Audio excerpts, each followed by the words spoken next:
Michael, what a day and what a culmination of sad events.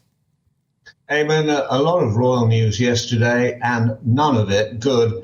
My thoughts go first to Lady Gabriella, always known as Ella in the family, a widow at the age of 42.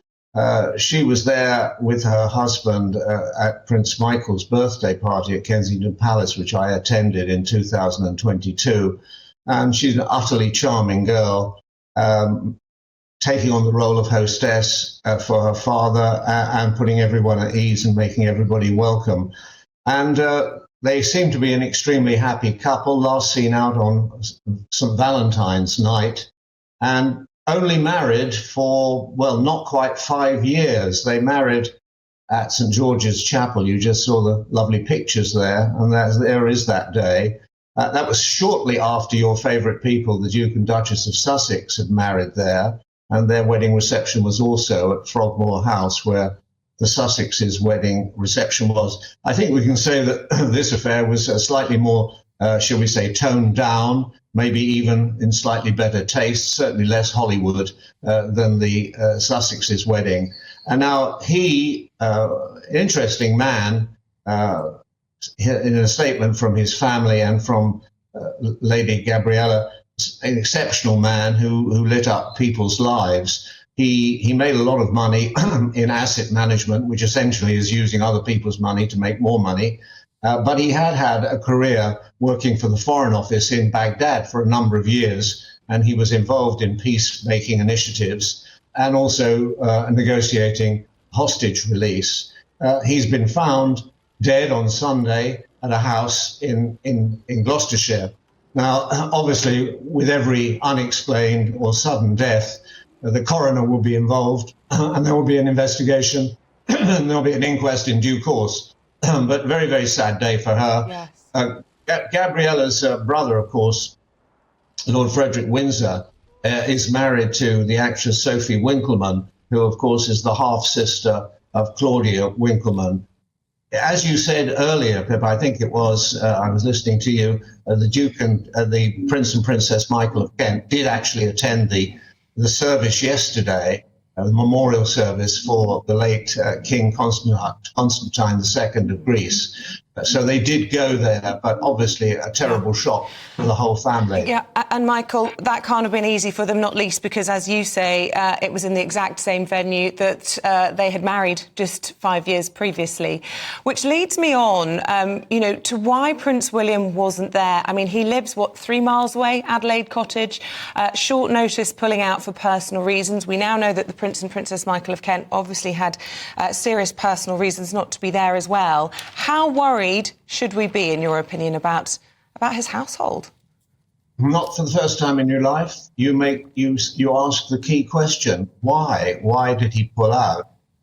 Very unusual, not unprecedented, perhaps. But shortly before the service was due to take place, he pulled out for what Kensington Palace said was personal reasons. They then indicated that it was nothing to do with his wife.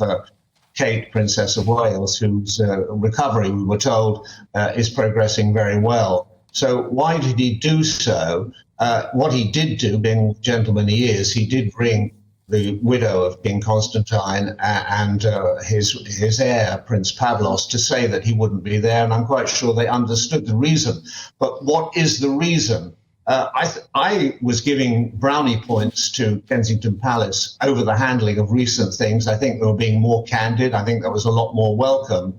But on this one, I think they could be a little bit more candid because, well, if it was if he got a toothache, tell us he's got a toothache.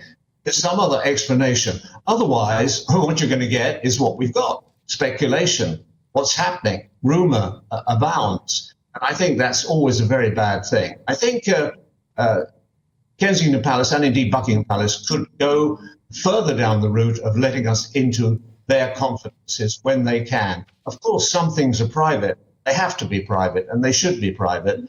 But I think we should be told if something like this happens. Otherwise, people think the worst. There's been so much adverse news, health news, that people jump to conclusions that are not justified.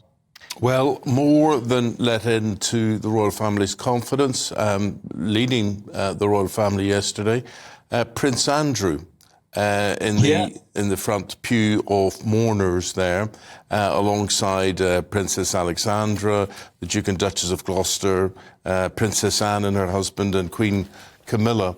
What would you like to say about that, or did that surprise you? Well, I think there we see them. The Duke of York with Sarah, Duchess of York, walking with Timothy Lawrence, Princess Anne's husband. Well, this is one of the diminishing number of royal occasions where Prince Andrew is not only accepted, but probably welcome, because it was very much a family affair. King Constantine was very close to the royal family. He lived most of his life here, although he was buried eventually back in Greece, where he was overthrown by a military junta in 1967. He lived mainly in this country.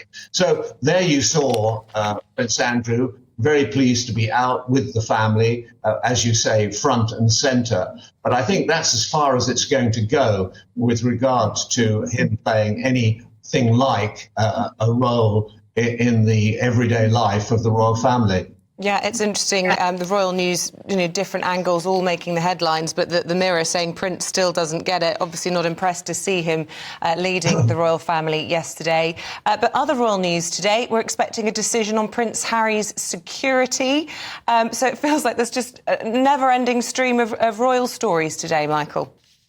Yeah, indeed. The Prince of Litigation is back in court, having a go this time at the Foreign Office. And the Home Office, who is ultimately in charge of the security of royal personages and other VIPs. Now, let's be absolutely clear. When Prince Harry comes to this country, he gets security as designated on a case-by-case basis. It's not as if he just turns up and there's nobody there to look after him. He does get security protection. But what he wants when he comes with his family or alone is round-the-clock armed protection by the police. And the Home Office committee, which deals with such things, says that that is not justified. So that's what that's about. And it will be interesting to see the outcome, because I think it's unprecedented. And as I say, it's not as if he doesn't get protected. But of course, I think really this is very much on his mind. I think it's one of the reasons why he scooted out of the country, first to Canada and then to California, which may have been the original destination. But of course, in California, he has round-the-clock protection, but he and Meghan Markle have to pay for that. And that actually can make a big hole in your finances.